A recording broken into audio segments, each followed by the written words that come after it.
Assalamualaikum warahmatullahi wabarakatuh. Bagaimana kabarnya teman-teman? Semoga kalian semua senantiasa dalam keadaan baik-baik saja ya. Nah, selamat datang di channel saya. Perkenalkan dulu, mungkin ada yang belum kenal sama saya. Nama saya Erisa Zulfa, NIM 2 dari angkatan 2018 dan saya dari kelas Ekonomi Bisnis Syariah kelas A. Nah, dalam kesempatan kali ini saya akan sedikit menyampaikan materi tentang musyarakah. Nah, untuk lebih jelasnya, kalian bisa simak di PowerPoint yang sudah saya buat sesederhana mungkin berikut ini. Silahkan menyimak. Nah, baiklah, untuk materi yang akan saya bawakan pertama itu ada pengertian dari musyarakah. Nah, musyarakah sendiri secara bahasa itu artinya mencampur, sedangkan musyarakah secara istilah itu kerjasama antara dua belah pihak atau lebih untuk suatu usaha tertentu di mana masing-masing pihak memberikan kontribusi dana dengan kesepakatan bahwa keuntungan dan resiko akan ditanggung bersama sesuai dengan kesepakatan.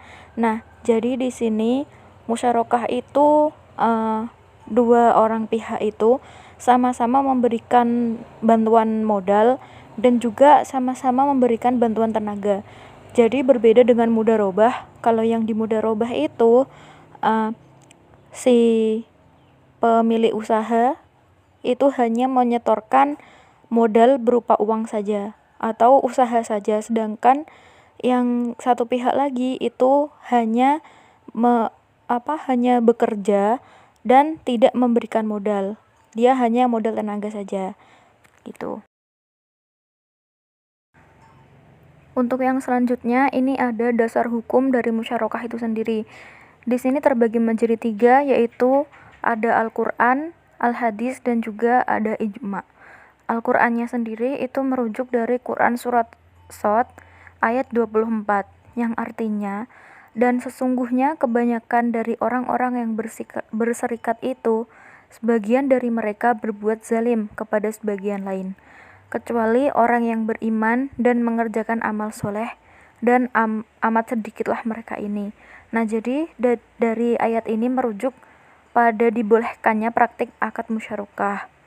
Nah, yang selanjutnya ini ada Al-Hadis, di mana Al-Hadis diriwayatkan oleh Abu Hurairah yang dirafakkan kepada Nabi Muhammad SAW bahwa Nabi Muhammad SAW bersabda, sesungguhnya Allah Subhanahu wa taala berfirman, "Aku adalah pihak ketiga antara orang yang berserikat, selama salah satu pihak tidak mengkhianati pihak yang lain. Jika salah satu pihak telah berkhianat, aku keluar dari mereka." Hadis riwayat Abu Daud dari Abu Hurairah. Nah, yang ketiga, ini ada ijma', bersumberkan hukum di atas para ulama bersepakat bahwa hukum musyarakah yaitu boleh. Nah, ini berasal dari Ibnu Qudaimah dalam kitabnya Al-Mughni yang berkata, kaum muslimin telah berkonsensus terhadap legitimasi musyarakah secara global, walaupun terdapat perbedaan pendapat dalam beberapa elemen darinya. Nah, jadi berdasarkan ketiga sumber hukum dari musyarakah itu sendiri, hukumnya musyarakah itu boleh. Yang selanjutnya ada rukun dari musyarakah. Untuk rukun sendiri ini ada 3. Yang pertama yaitu orang yang berakad. Ada 2 orang atau lebih yang saling berakad. Nah, yang kedua ada objek akad. Objek akad ini adalah sesuatu yang dikerjasamai, misalnya sawah atau usaha atau perusahaan atau bank. Nah, itu termasuk dalam objek akad. Nah, yang ketiga ini ada sigot atau ijab qabul, yaitu ucapannya dari kedua orang tersebut. Nah, untuk selanjutnya ini ada syarat dari musyarakah. Syarat musyarakah sendiri ini ada 5. Yang pertama, kerjasama dalam uang, baik dirham dan dinar. Yang kedua, ada mufakat dalam jenis dan macamnya. Yang ketiga, dicampurkannya dua harta. Yang keempat, saling mengizinkan kepada yang lain dalam tasarruf. Dan yang terakhir, ada untung dan rugi dibebankan kepada kedua belah pihak yang memberikan harta. Oke, kita lanjut ke slide selanjutnya, yaitu ada macam-macam dari musyarakah. Musyarakah ini sendiri terbagi menjadi dua jenis. Yang pertama ada musyarakah pemilikan dan musyarakah akad atau kontrak. Untuk musyarakah yang pemilikan, ini tercipta karena warisan, wasiat, atau kondisi lainnya yang mengakibatkan pemilikan satu aset oleh dua orang atau lebih. Dalam musyarakah ini, kepemilikan dua orang atau lebih berbagi dalam sebuah aset nyata dan berbagi pula dalam keuntungan yang dihasilkan aset tersebut. Nah, dalam yang pemilikan ini, itu misalnya kayak seorang ayah yang meninggalkan warisan sebuah perusahaan kepada dua orang anaknya. Nah, seperti itu. Jadi nanti keuntungan dari perusahaan itu sendiri akan dibagi menjadi dua, yaitu anak pertama dan anak kedua. Begitupun juga dengan yang ruginya juga nanti akan dibagi menjadi dua, dari anak pertama dan juga anak kedua juga. Sedangkan untuk yang musyarakah akad ini tercipta dengan cara kesepakatan, di mana dua orang atau lebih setuju bahwa tiap orang dari mereka memberikan modal musyarakah mereka, dan mereka pun sepakat berbagi keuntungan dan juga kerugian. Nah, untuk yang musyarakah akad ini seperti yang sudah dilihat pada umumnya yang mudah terjadi. Dan musyarakah akad ini terbagi menjadi 4, yaitu ada al-inan, mufawadah, al-a'mal, dan juga ada al-wujuh. Di mana pada al-inan itu usaha komersial bersama ketika semua mitra usaha ikut andil menyertakan modal dan kerja yang tidak harus sama porsinya ke dalam perusahaan. Dan para ulama itu sepakat untuk membolehkan bentuk dari musyarakah ini. Ini tuh misalnya kayak biasanya di suatu perusahaan itu ada yang menyumbang modal 40% dan ada yang menyumbang modal 60%, dan mereka itu sama-sama menyumbang modal seperti itu.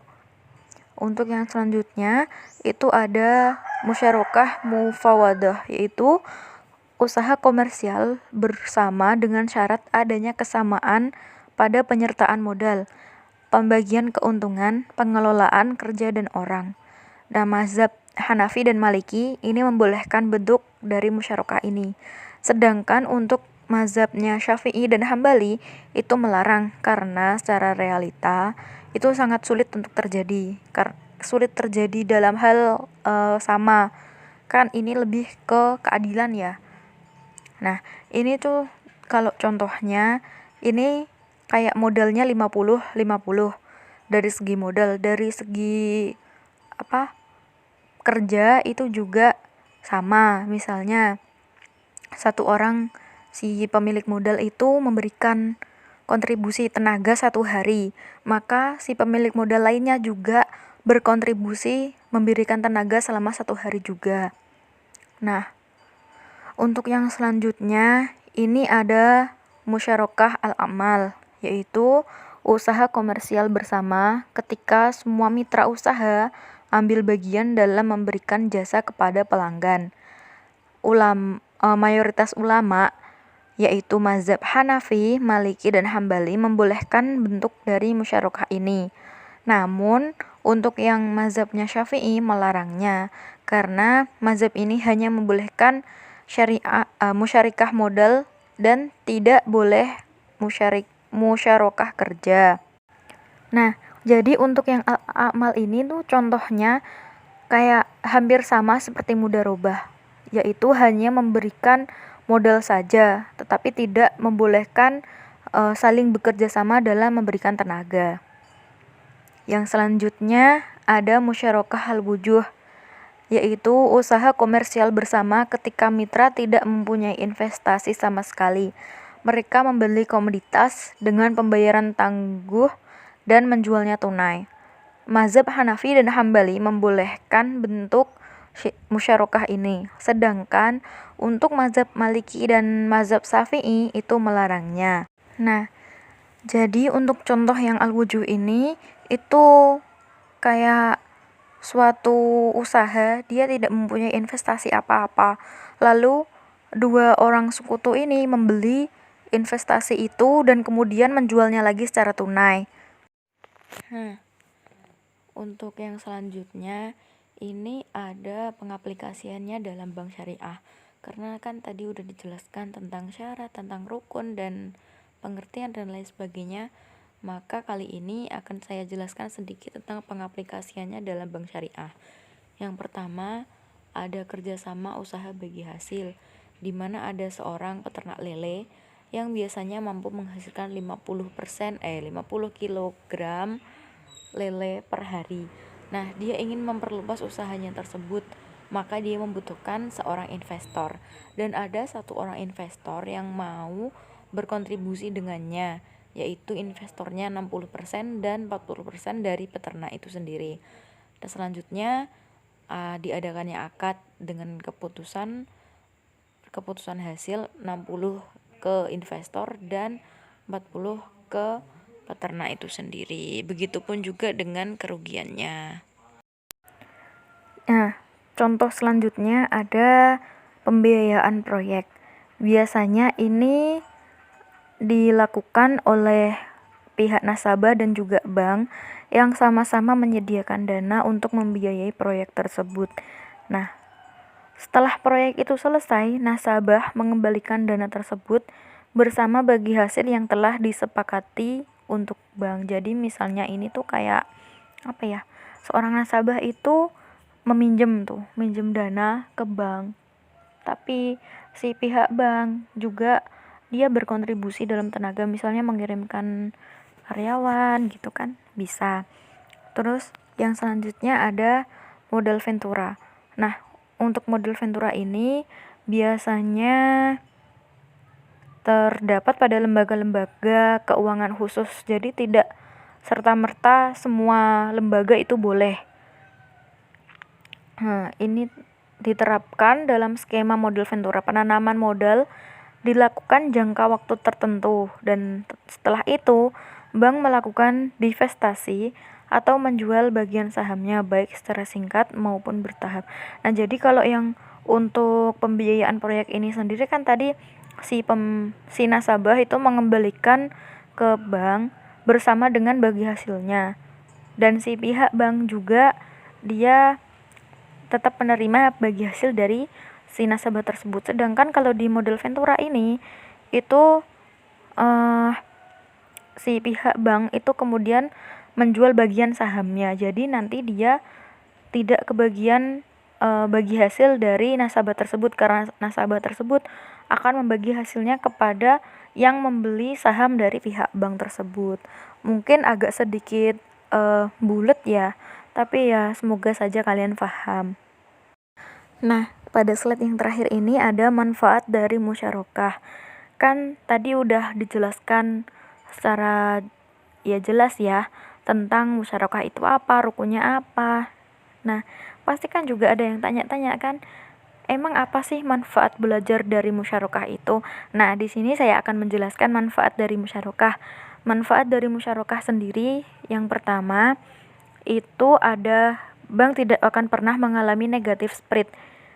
Kenapa? Karena bank tidak berkewajiban membayar dalam jumlah tertentu kepada nasabah pendanaan secara tetap, tetapi disesuaikan dengan pendapatan atau hasil usaha bank, sehingga bank tidak akan pernah mengalami negatif spread gitu. Katanya itu bank gak mau rugi gitu kalau orang Jawa bilang ya. Nah, yang selanjutnya ini ada tidak memberatkan nasabah, karena pengembalian pokok pembiayaan disesuaikan dengan cash flow atau arus kas usaha nasabah. Yang selanjutnya ini ada bank akan lebih selektif dan hati-hati mencari usaha yang benar-benar halal, aman dan menguntungkan. Karena keuntungan yang real dan benar-benar terjadi itulah yang akan dibagikan. Jadi bank ini nanti akan lebih teliti dan lebih jeli karena menghindari adanya penipuan gitu. Dan yang selanjutnya, ini tidak adanya sistem bunga karena sudah dijelaskan sendiri di ekonomi syariah itu tidak menerapkan sistem bunga, tapi menerapkan sistem bagi hasil gitu.